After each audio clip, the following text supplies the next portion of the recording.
Қайырлы күн баршаңызға. Бүгін шиеден компот жасаудың ең оңай жолымен бөлісемін.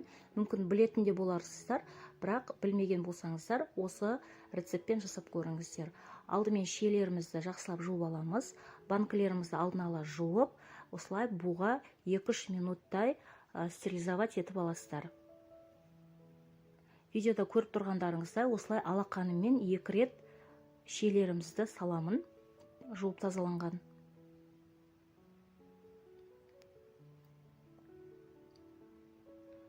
Менің банкымның мөлшері 3 литрлік.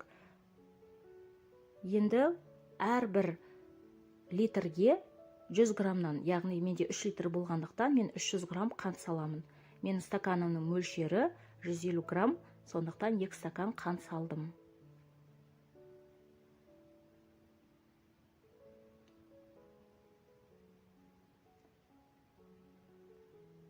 Енді алдын ала осылай дайындап қойған банкілерімізге қайнап тұрған суымызды құямыз. Алдын ала суды кастрюляға қайнатып қойыңыздар. Мен өзім үнемі осылай жасаймын.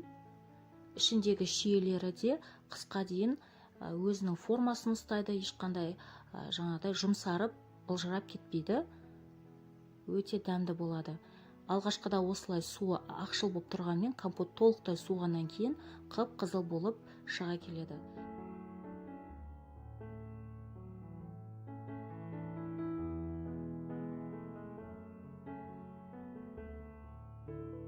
Енді осылай 2-3 минуттай қақпақтарымызды қайнатып аламыз және жаңағы өзіміздің закрывашкамызбен жауып аламыз. Міндетті түрде құрамын мен айтқандай жасасаңыздар болғаны.